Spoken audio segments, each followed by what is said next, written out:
Intip spesifikasi K2 Black Panther, tank tempur yang dapat menembak target tanpa operator manusia.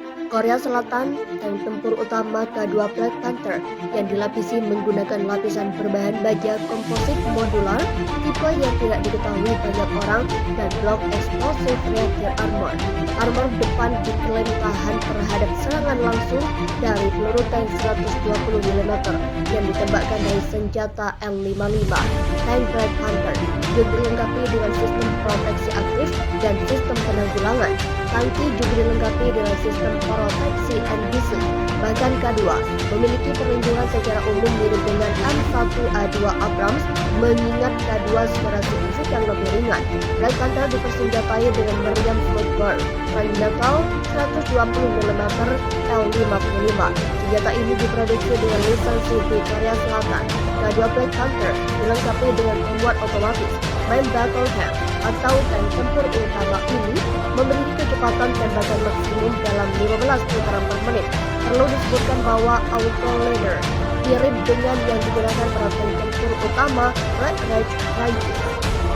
Sebanyak 16 putaran disimpan di auto loader, sisa 24 putaran disimpan di dalam lambung. Kendaraan militer ini juga memiliki sistem pengendalian tembakan yang sangat canggih, memungkinkan untuk melacak dan melibatkan tidak hanya tank tempur utama, tetapi juga helikopter yang terbang rendah. Jarak tembak efektif maksimum hingga 10 km. Lebih jauh lagi, sistem pengendalian tembakannya dapat melihat, melacak, dan menembak secara otomatis pada target ukuran kendaraan yang terlihat tanpa memerlukan input apapun dari operator manusia. Meriam 120 mm dapat menembakkan berbagai amunisi. Ini kompatibel dengan semua peluru tank NATO standar. Tank tempur mampu menembakkan peluru KSTAM. Ini adalah proyektil tembak dan merupakan target yang diaktifkan dengan cerdas, tetapi jangan disamakan dengan peluru kendali anti-tank. KSTAM dibantu oleh 4 seri stabil.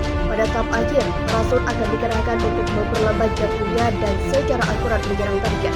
Prinsip tersebut secara umum mirip dengan amunisi anti-tank yang diluncurkan dengan mortir.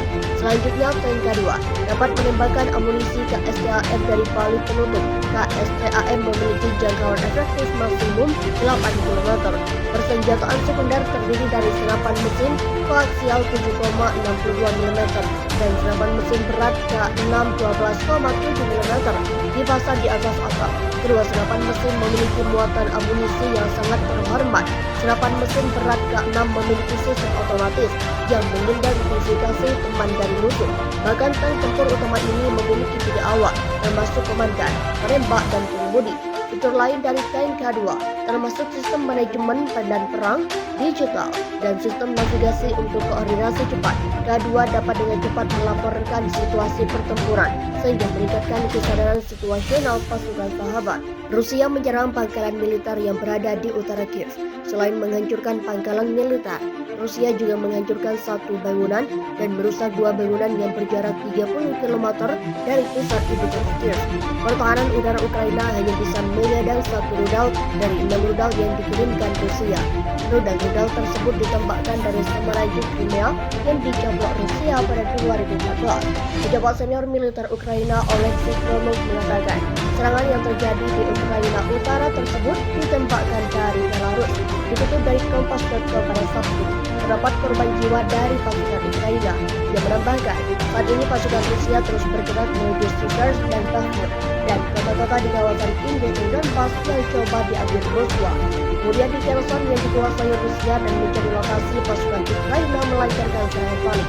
3 desa telah direbut kembali selama 2 minggu terakhir. Presiden Ukraina Volodymyr Zelensky mengatakan, kondisi saat ini semakin sulit karena muncul lagi teror rudal.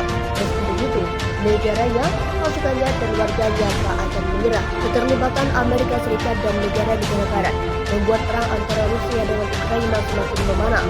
Rusia menjadi pihak yang banyak mendapatkan serangan, terutama sanksi dari Amerika Serikat dan negara-negara barat atas invasi yang dilakukan di Ukraina. Walaupun banyak mendapatkan tekanan, namun Rusia tak gentar dan terus menyerang Ukraina. Bahkan, kini Rusia berhasil menyerang balik Amerika Serikat dan negara-negara barat melalui ancaman langsung. Kini, Rusia mengklaim Amerika Serikat dan negara-negara Barat telah kehabisan upaya untuk menekan Moskow. Juru bicara Rusia Dmitry Peskov mengatakan negara-negara Barat tengah bersaing satu sama lain untuk mengambil langkah melawan Moskow. Tetapi Peskov menyebutkan Barat telah kehabisan tindakan untuk menekan Rusia. Kutip TASS, pernyataan tersebut dilontarkan Peskov kepada wartawan pada Selasa. Klaim tersebut disampaikan ketika Peskov mengomentari kemungkinan larangan perebutan visa Schengen ke Rusia. Kita dapat melihat bahwa negara-negara Uni Eropa dan negara-negara Amerika benar-benar bersaing satu sama lain untuk mengambil tindakan tidak bersahabat terhadap Rusia. Ucapnya, sebuah rumah terbakar setelah penembakan di Severodonetsk, wilayah Donbas pada 6 April 2022. Terbaru, Rusia mengklaim Jerman dan Prancislah penyebab Ukraina tak patuhi perjanjian Minsk. Namun, tadi juga dapat melihat bahwa mereka kehabisan tindakan yang mereka harapkan akan menekan kami dan membuat kami mengubah posisi kami. Meskipun itu adalah keyakinan yang salah, kata Peskov. Peskov menekankan bahwa Moskow akan bereaksi sangat negatif dan mengambil tindakan jika Finlandia membatasi pemberian visa kepada Rusia. Namun, Peskov menambahkan, Rusia berharap inisiatif seperti itu tidak akan dilaksanakan. Reaksi Rusia akan negatif. Sejauh yang kami pahami, sejauh ini ide ini belum diterapkan. Semoga tidak diimplementasikan. Tapi, tentu saja, setiap kegiatan seperti itu terhadap warga Rusia akan memicu tindakan balasan. Tanggapan, kata juru bicara Kremlin.